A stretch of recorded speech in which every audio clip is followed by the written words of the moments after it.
For those who may not know, it's National Novel Writing Month. It was a challenge to write 50,000 words in a month. It was a big part of my life and a big part of many writers' lives for a long time. And that's what really helped me develop the skill of finishing projects, which is a really hard thing to do. The process for Woman of Sorrow and Blood was just it was like magic. It was like no other book I've ever written. It kind of just fell out of my head. And I certainly would not do anything differently if I were approaching another, standalone horror novel. I would honestly just hope that it would go as well as it did this time. I'm like, if every book could be that easy to write, that would be incredible because it really was it was like magic. I think writing a book is a very clear example of few things in life worth doing are easy, but most things, the things that are really going to make you feel fulfilled, are going to be difficult. Stories and Stanza is a podcast exploring creativity, resilience, and the transformative power of human stories. Through our two series, Between the Lines with creators and Fail With Me focusing on wellness and life's challenges, we bring you authentic conversations with inspiring voices from around the world. If you are drawn to meaningful dialogue that both comforts and challenges, follow us on YouTube or any podcast platform. Hello everyone and welcome to a new episode of Stories and Stanza. Today I am joined by our guest speaker, writer Diana Gunn. Hi Diana, welcome to Stories and Stanza. Hello, I am so glad to be here. In Stories and Stanza, we run two different sections. One is with the writers, we call that Between the Lines, where we explore a book, writing, publishing, the writing process, etc. And we have a psychology segment which is called Fail With Me, that is more about mental health, well-being, emotional intelligence, and a whole range of things. So today in the Between the Lines section, we will be looking forward to writing journey of Diana as well as some of the writing advices she would love to share with our audience. So Diana, for us, can you tell us a little bit about yourself? I started writing when I was a kid and just kept going. I have 5 books out now, one of which just came out last month as we're recording this, and it is a Gothic horror novel called Woman of Sorrow and Blood that I'm very excited about. And I also run Weeknight Writers, which is a community organization that hosts virtual events for fiction writers. Thank you. And for anyone listening, we will put the book link in episode description for anyone who wants to check that out. Of course, we are listening from the writer about their journey, their craft, their messaging, and this gives the listeners an idea about what they are working on. And when we publish an episode, we'll put the book links and it will be available in all platforms, so that you are watching it on YouTube or you're listening it in an audio podcast platform, so that if you are inspired by the discussion, you can always go and check out the book. Only reason being that if you just look at the book or if you just look at the book blurb, then you possibly cannot know what the writer's motivation is, where the writer is coming from, what is it that the writer is trying to convey through their work. Diana, I'm very interested in understanding how you approach the horror genre, and mainly because I have had many writer guests and writer friends on the show. I have never spoken to anyone who writes in horror. So that's a personal interest to me, that how you approach the subject. But before we get there, can you tell us a little bit about your writing journey, how you started, what you felt motivated by? Yeah, so I had decided I wanted to be a writer when I was like 8 years old. And I started taking it seriously when I was 11, and I participated in NaNoWriMo for the first time. For those who may not know, it's National Novel Writing Month. It was a challenge to write 50,000 words in a month. It was a big part of my life and a big part of many writers' lives for a long time. And that's what really helped me develop the skill of finishing projects, which is a really hard thing to do. It's one thing to start a book, it's another thing to actually stick all the way through, 50,000 plus words and finish the thing. So I kept doing that for many years, and then I reached a point where I'd written so many things that I needed to stop doing NaNoWriMo for a bit and start really editing things and building them into something that could be published. These days, I am back to writing new things, which is exciting.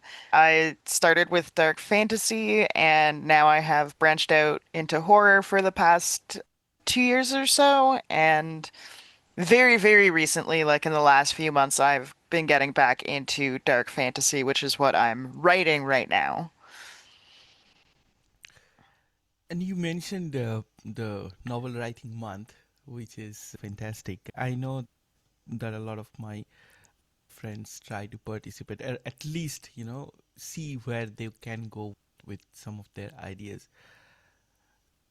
Do you think that this discipline that you can write a novel in a month, is that possible? Can you go into it without preparation and then just go with the flow to see where you want to be with your book? Yeah, absolutely. I think if you go in with no preparation, there's a good chance the book you write is going to be a complete mess. How much planning I did varied, but I always had at least a little bit of an idea of where I was going when I went into it. Because I was writing fantasy, I would often have a lot of the world building done, and I would have the characters, and I would have just like a rough arc for the characters that I wanted to get them to go through, and a rough idea of where it ended. And a lot of stuff would change in the middle, but having an ending in mind, it's like being a sailor and having the North Star. It really does help having even just that little bit of guidance. Nowadays, I actually do a lot more intensive planning, but I still think there's a lot of value in writing challenges just to get you going. And I think that it's completely valid that there are writers I know who don't plan literally anything ever and they just write and they do actually finish books. And some of them are quite good and it's kind of astonishing. But it's also not possible for everyone, especially like a month is such a short period of time and it depends on what you're doing. When I did NaNoWriMo, most of those years I was in high school. I didn't have the adult responsibilities I have now. So I was able to write those massive amounts of words. And now I have a lot more responsibilities. So now it takes me a few months to finish a book. And I also do find that the quality is better when I go slower, but having those challenges to write those big amounts of words really helped me build discipline and confidence in myself that I can finish a thing. And now I have built a process on that. And I actually even run a similar challenge now. We call it First Draft Fall. It's through my Weeknight Writers organization. And it is our answer to NaNoWriMo. But the big difference is that we actually have programming over a couple of months. And in October, we devote that entire month to planning. So we really actually do encourage you to go in with a plan. And we offer resources to help you create that plan. And for anyone listening, and I try to build this podcast as a resource for anyone who needs to. So we will put the reference to Weeknight Writers if you want to participate, if you are thinking about writing a novel, if you think it is too overwhelming and you need support, if you need that working group, this could possibly be for you. Coming back to today's discussion, in Stories and Stanza, when I speak to a writer, I try to find out what is it that they are conveying through their work, or what they wish to sort of pass on to their writers. So can you tell us about why you chose the genre and what is it that you would like to communicate through your work? I grew up in a household where I was surrounded by fantasy books, so it was just how it happened. Those were the stories that I grew up with. And my dark fantasy series, the Moonshadow Rising duology, takes place in a setting that was originally created by my parents for a homebrew tabletop role-playing game. So I was steeped in these stories forever. And to a lesser extent, I was also steeped in horror growing up. I watched Buffy as a kid. I was obsessed with Bluebeard, which is arguably one of the most horrific of the fairy tales. And along with all of the fantasy that was around, my dad was a huge fan of Stephen King, so I went through a big Stephen King phase when I was like 13, 14, and a brief Anne Rice phase. But it's also that I feel that there are a lot of real world things that we need to explore and we need to understand that become a lot easier to confront and to face and to talk about when you're doing it through the lens of something like fantasy or horror, where you have like a layer of separation because you know it's not real. It's far enough from reality that it doesn't hurt as much when you explore the big, grand, dark topics. And a lot of my work is exploring trauma and healing from trauma.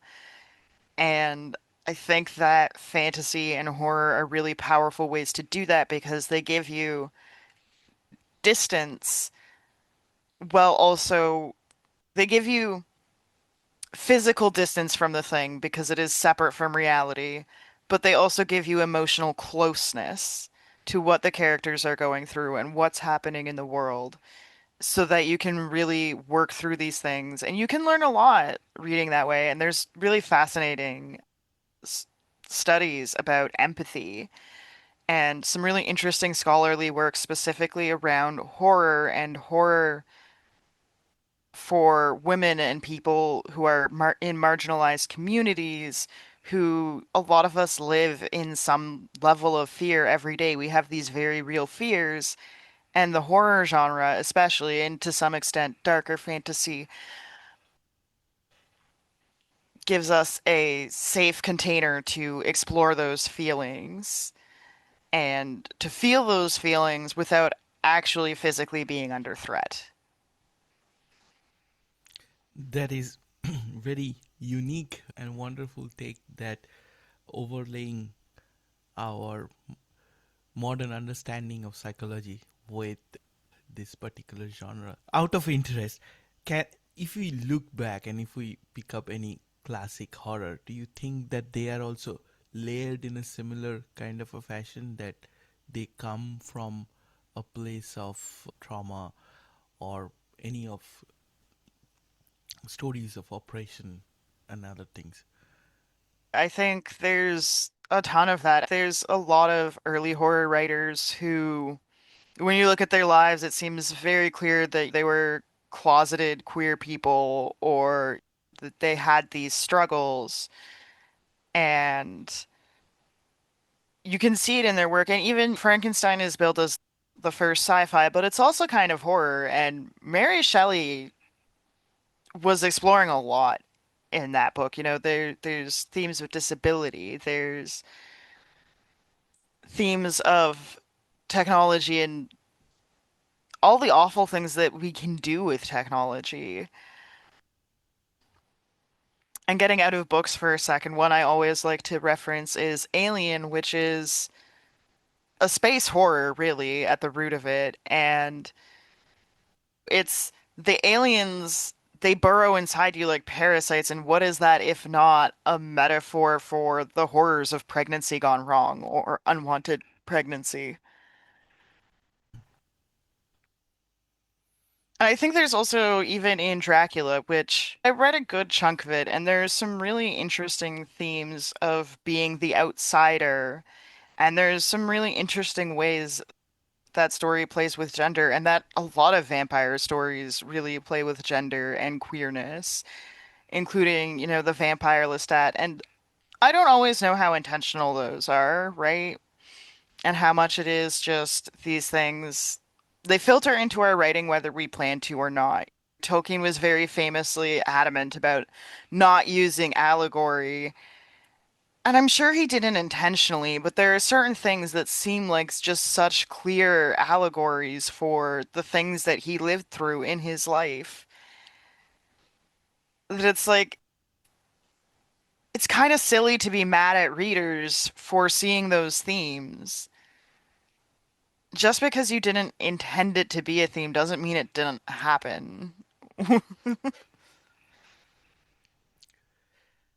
And when it comes to writing horror or mystery, horror, dark fantasy, the space that you are dabbling in, what are the key sort of challenges do you see? And this doesn't have to be challenges. You can also talk about the building blocks. Basically, you are doing a lot of world building, and what are some of the pillars or some of the foundations of it? So I think setting is really, really important. World building is really important, but there are a couple of traps that I see a lot of writers. This is more on the fantasy side than the horror side, but sometimes it's true in horror too, and there's a lot of overlap, Creature horror especially often really does overlap with fantasy.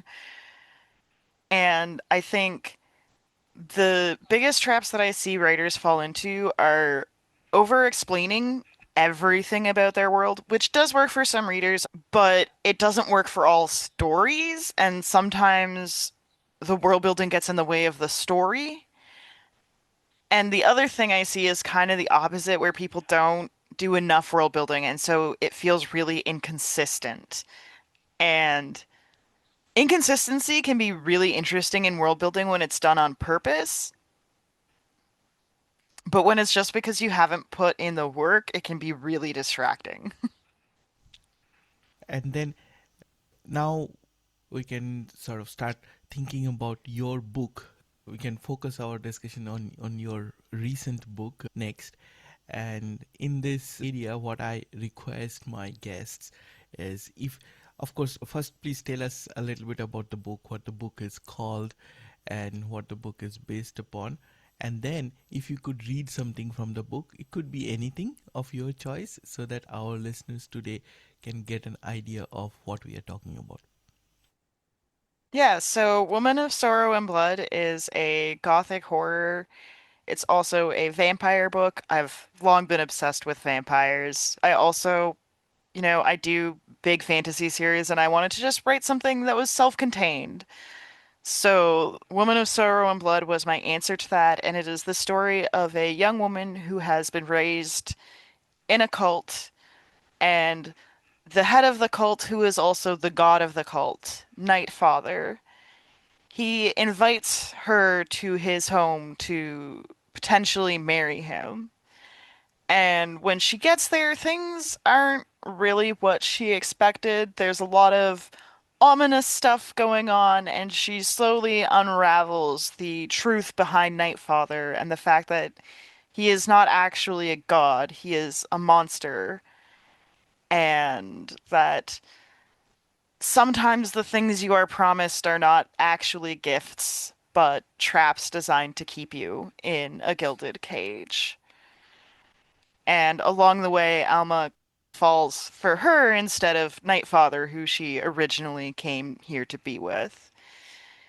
And so I will read just the first page or so to you. The first day of night is my favorite time of year. The great hall is transformed into a work of art, with crystals hanging from the chandeliers to turn their candlelight red and green and blue like Nightfather's gift that sometimes falls across the sky. The hearth fires lining the walls are laced with herbs to make their flames glow the same colors, their sweet-smelling smoke so thick I can taste it. Tonight I too am transformed, dressed in a red and black gown gifted to me by the sire of the house. Junie has woven my hair into braids adorned with red ribbons and silver crystals, then bound it into a bun at the nape of my neck. She also did my makeup, brushing silver glitter over my face, neck, and the top of my breasts. I am ready to catch Nightfather's eye. or so I think until I enter the great hall. Every adult in the room is dressed more extravagantly than I am, in tight-fitting velvet suits and gowns with intricate embroidery and lacework. Their fingers sparkle with silver and gold rings, their faces glittering with makeup drawn into ornate patterns. I look downright shabby by comparison. You're still the most magnificent person in the room, Junie says, giving my hand a reassuring squeeze. Bolstered by her confidence, I straighten my back and hold my head a little higher as we approach the youth table. We curtsy to the overseer of youth, Genya, then take our seat across from her. Thank you. Felt like we could have gone on for a little bit more. Very interesting the way it begins. And I would again like to say to our listeners today that if you like this discussion, if you like the book, then please go check it out from the episode description. Coming back to the book, and you mentioned that you started doing this from the novel writing month, and then you again edited it and you came up with the final version of the book. If you look back at your preparation and at your planning, would you do anything differently? Woman of Sorrow and Blood actually did not start as a NaNoWriMo project. This was more recent, and actually I started it, I believe it was a few months after NaNoWriMo stopped existing. And Woman of Sorrow and Blood had a very different process from most of my books.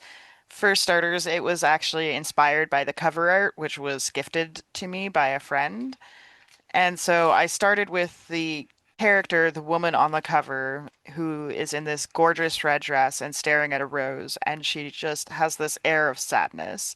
And so I started with that, and I worked outward from that. And I actually planned Woman of Sorrow and Blood more extensively than I've ever planned anything else. And I think it really worked out. The process for Woman of Sorrow and Blood was just it was like magic. It was like no other book I've ever written. It kind of just fell out of my head. And I certainly would not do anything differently if I were approaching another, standalone horror novel. I would honestly just hope that it would go as well as it did this time. I'm like, if every book could be that easy to write, that would be incredible because it really was it was like magic. I wish you all the best for your future writing adventures. We started talking about your community briefly, about Weeknight Writers. And in this podcast, when I speak to writers, I try to create resources for other writers to follow. And could you tell us with a little bit more details as to how you run Weeknight Writers, how can anyone participate, and what this will offer them in that writing process? Yeah, so Weeknight Writers is a multi-layered community organization. So we have some free programming. We have a free chat that we run every Thursday night on Blue Sky from 7 to 9 p.m. EST, which I guess is Friday morning for you. And so that's usually just a check-in. We chat about how our writing is going lately and what's working and what isn't. Sometimes we'll do themed chats around specific topics, and that is completely free. So the other free event that we run every year is something called story crafting sessions. So those are one-day virtual conferences where we dive deep into a specific aspect of writing or publishing or something like that. This year, our theme is disability in writing, and that's happening on May 30th. But we do one of those every year. All of our story crafting sessions are recorded, so the panels do eventually go up on our YouTube channel, and they actually become available to our members a little bit earlier, which brings me into the premium events we have. We have something called writing roundtables, and those are intensive 2-hour deep dive panels into something really specific. So, for example, topics we've had include writing trans characters, revising a novel, the business admin side of being an author, stuff like that. So we do a couple of those every year, and that's something I really want to try to run more of in the future because it's our story crafting sessions, each panel is 1 hour and they're great conversations, but there's always so much more that could be said. So many of these topics you could explore for 2 hours, or we could even do an entire day around just one of these panel topics because there's so much to say. So the writing roundtables help us dive a bit deeper into something like that. And then we have the Weeknight Writers Pro community, which is a paid membership community where we do a whole bunch of programming. We have nightly accountability check-ins. We run writing sprints, which are sort of just timed writing sessions where you just set a timer for X number of minutes and everyone writes for that number of minutes, and then we all get together at the end and see how much everyone has written and have a little hurrah. So we have a bot that does that. So I run them a couple times a week, and members are free to use the bot to run them whenever they want to as well. We've got like a contingent of late night writers who run them at like 10, 11 o'clock at night, which is really cool. And then we also have virtual weekly write-ins where we all just sort of hang out in voice chat between writing. Sometimes we get a lot of writing done, sometimes we end up chatting more than writing. Monthly socials, which sometimes are structured. Like once I did like a book club social where we all just took turns talking about what we'd been reading. And sometimes we just spend 2 hours talking about our cats. Yeah, we do a lot of stuff in the Weeknight Writers Pro community that's really great, and I'm working on expanding it. We also have a brainstorming area, which is amazing, and that was helpful in the writing of Woman of Sorrow and Blood and the project I'm working on now. It's just a little channel in we run it on Discord, and you can just come in and be like, I'm struggling with this, or I need to name a character, or whatever, and the community will leap into action and provide suggestions. Some of them will be silly, some of them will be serious. You'll almost always walk away with a solution, and it's really great to have that resource. So, yeah, that's Weeknight Writers. Why do you think a writer needs a community? What was your motivation behind starting this? So, going back to NaNoWriMo, I always felt so energized to write during that month. And I know been the same for a lot of other people who were involved in NaNoWriMo. There's something about the energy of knowing you're all working on similar things toward, a very similar goal and being able to talk to people about it because most of us in our day-to-day lives, the people we know in real life are often not writers, and so having that community is really cool. But the thing about NaNoWriMo is that it was so hyper-focused. It would start to pick up in October, it would be extremely active in November, and then it would just sort of peter off in the first week or so of December. And then you wouldn't really have community support throughout the year. Some of the people I met there have been friends of mine for 20 years now, and we keep in touch throughout the year, but you'd really lose that community, and it was really easy to lose steam when you didn't have other people to share your wins with or to commiserate with when you were struggling. And there were a lot of sort of spin-offs of NaNoWriMo that occurred, but they never had the same oomph. It was either they just didn't have the community activity, and I really wanted to create something where folks could get not the exact same NaNoWriMo experience, but some level of camaraderie that they could have all year round to be like, there are other people in this with me. There are other people who are writing alongside me and also who are excited to see that I'm writing, who also understand when I've had a really bad day and I couldn't get my writing done and I'm upset about it, and who are willing to give me a pat on the back. And I especially think that is important for marginalized writers because a lot of us are even more isolated. And especially for writers who are disabled or poor, or there's industry events. Writing events are often concentrated in like big, expensive cities. Publishing itself is concentrated in New York City. And if you can't travel, you miss out on a lot. And so I wanted to give people who couldn't necessarily get out of the house, whether it's because they live far away from everything and it's just too time consuming and expensive to travel, or because physical difficulties prevent them from traveling, or even just that they don't like traveling, to be able to have that community without having to jump over those hurdles and to have it online and to have it year round to keep them going. Because writing can be, I mean, it's magical, it's wonderful, but it can also be really tough, especially if you're also trying to publish. The kind of people I interact with, sometimes I see that they have a story to tell. They they have something in their head, but they think that writing is too overwhelming. It's too big.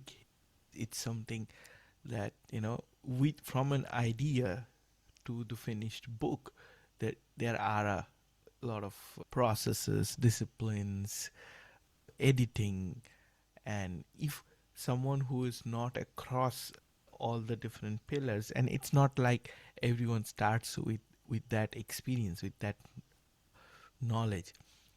So for anyone who aspires to be an author, who wants to write their novel, they think that they have an idea in their mind, but a novel is something really, really big. It takes a lot of preparation and energy to see it to success. How would you recommend someone who has an idea but is too overwhelmed about the writing process? How do they go? What are the sort of next steps they should look at? I think finding people who will encourage you and people who've done it before who can kind of walk you through it is really important. There are tons and tons of free resources online you can go to sort of get a feel for how different writers do it, and lots of communities like Weeknight Writers where you can get support from people who've done it before who will tell you what their process is and help you along through the various stages of the process. But at some point, you just gotta start writing, and that was the magic of NaNoWriMo, is that it got you to just start, and it encouraged you to just keep going. And for your first book, that's kind of what you really have to do. A writing process is something that grows and evolves as you get to know yourself and you get to understand what works for you and what doesn't. Take every piece of writing advice you ever get, except to keep writing, with a grain of salt, because what works for one person is maybe gonna work for you and maybe not. And to develop your own writing process to a point where you really feel like you know what you're doing, there's a lot of trial and error and taking different pieces of advice and seeing if they work and abandoning them if they don't.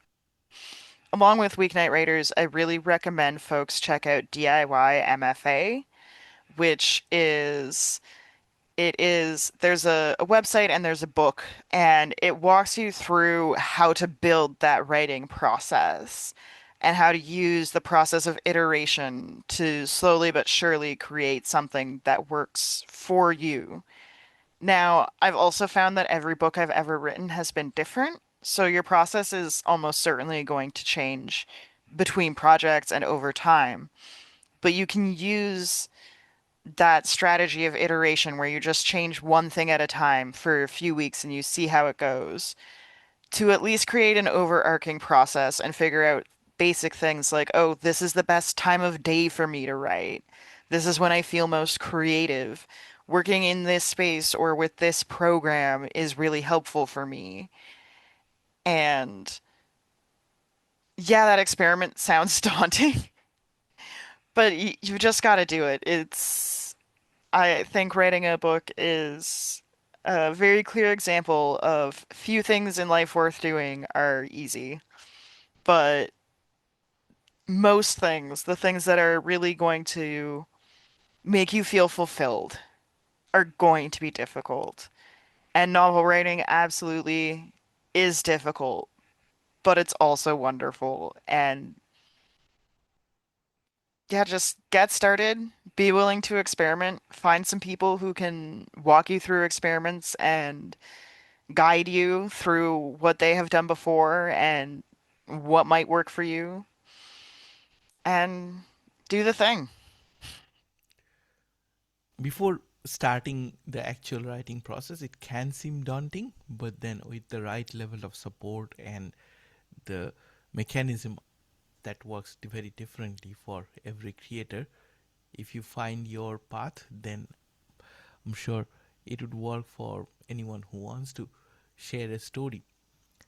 And a lot of times it so happens that, if someone has written a story, they have written their novel, but it's not there yet to be published. They probably need to revisit something, they need some editing to make it crisp, make it more easygoing or free flowing sort of structure. There can be compositional editing, there can be structural editing. So, do you want to share any best practices in terms of when someone thinks that okay, the book is probably complete, but then it has to be revisited and then see that whether how it sounds to a reader.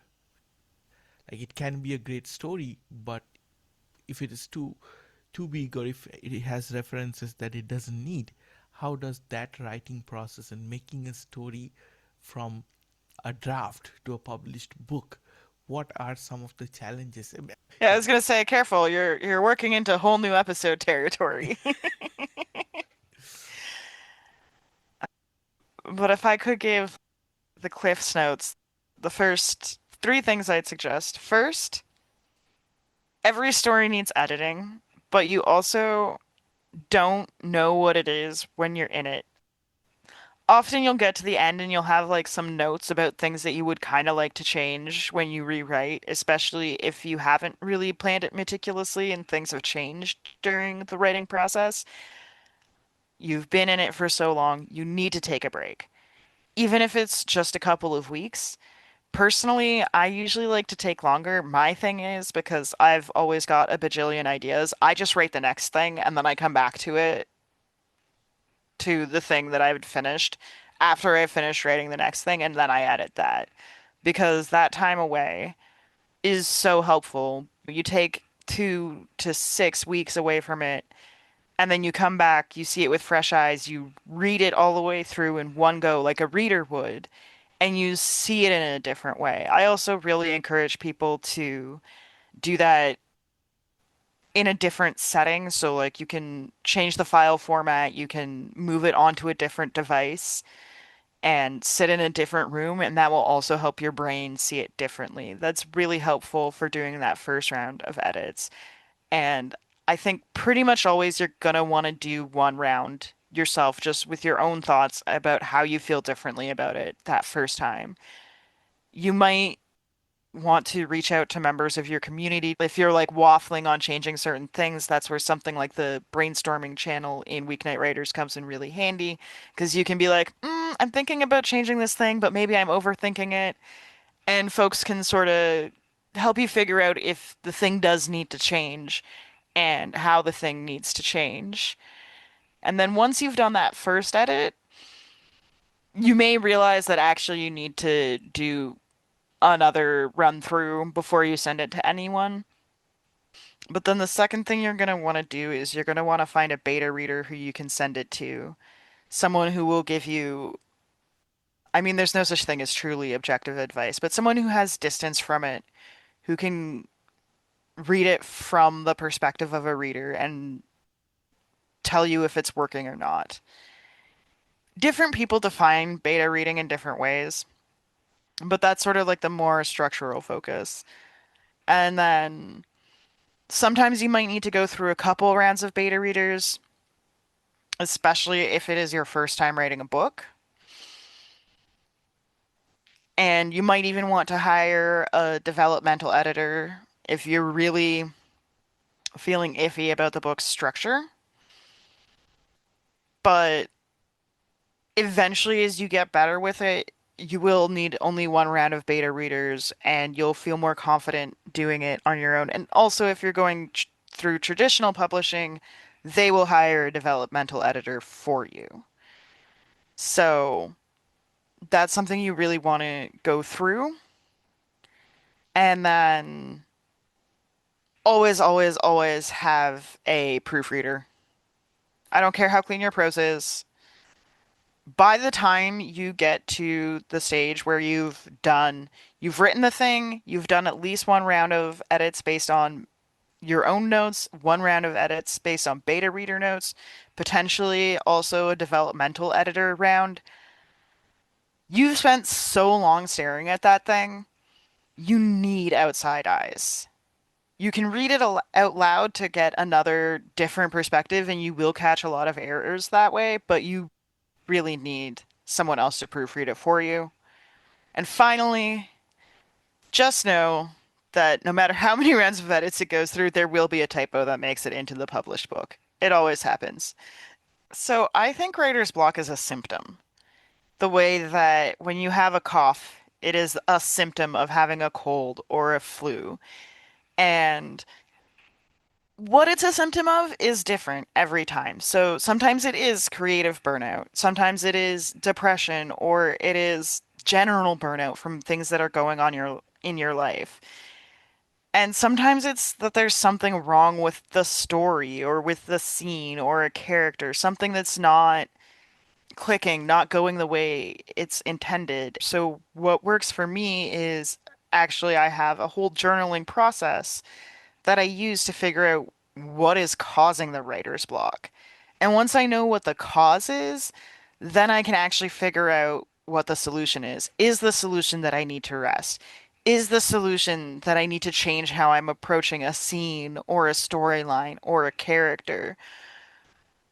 And I've actually formalized this process into a workbook that folks can get for free from the Weeknight Writers website because it is so useful. It's something that I've done for many years now. And those journaling sessions help me so much. I do all my journaling by hand in a different space from where I do my drafting.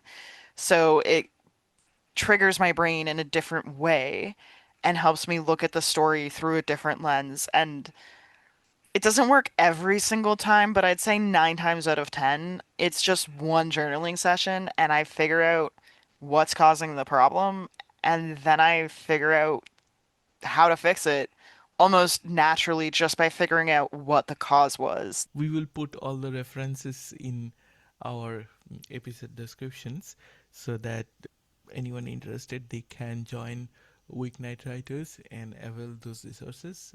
Thank you for sharing that. We can possibly conclude this by talking about publishing.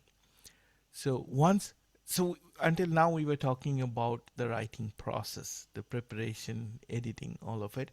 Now once the book is ready and then it goes into publishing, but then finding the right publisher might be challenging as well. I've seen even if someone has traditionally published, I've seen people changing publisher, not having the right experience through that, and then some thinking that should I self-publish or not. And in that space, what is it you would like to share with our listeners? I think the main thing to keep in mind is that these days, traditional publishing doesn't actually do a lot of marketing for its authors unless you get a really good agent who gets you a really aggressive marketing deal in your contract. Or for whatever reason, the publisher is just convinced your book is going to be a blockbuster. So I'd say largely take that out of the equation. Assume you're going to be doing most of the marketing yourself. What traditional publishers can give you is wider bookstore distribution, which is nice and can result in a lot more sales. It can also kind of just be a vanity thing if you want to see your book on a shelf. That's a lot less likely to happen if you're self-publishing. But traditional publishing is also really slow. You have to do querying, which can take years. You have to And that's usually to get an agent, and then the agent will pitch your book to publishers, which can take years. And then when you sign your contract, it's often another 2 years until you actually see the book published. You can kind of reduce that if you go to a small press because often they take submissions directly from authors, so you can skip, the year or two that you would spend querying and working with an agent to try and get signed. But you're still almost certainly going to be waiting 2 years to see the book published. Whereas if you're self-publishing, the first one is probably still going to take a couple years, but you can learn how to do that process a lot faster. You can make things move faster. And you do, you often won't get into bookstores, but there are ways to get into bookstores, especially if you live in a big city or you have connections to a local independent bookstore. You can often get them to stock your books. And you also do get to keep more of the money because you don't have an agent or a publisher taking part of the royalties. However, if you're writing YA or kids books, you really want to go through traditional publishing because they have access to schools and libraries that you're just not gonna ever have as a self-published author. And that's where you're going to connect with those younger readers. And again, I would like to request our listeners to take a look at the book. Before we close today's episode, is there anything you would like to add from your side? I'm so glad we got to chat, and I would definitely be happy to come back to talk more about the nitty-gritty of editing or publishing. There's so much to explore in the land of writing and books, and I'm always happy when I get to do it with wonderful folks like you. Thank you so much, and thanks anyone who has joined Stories and Stanza for this episode.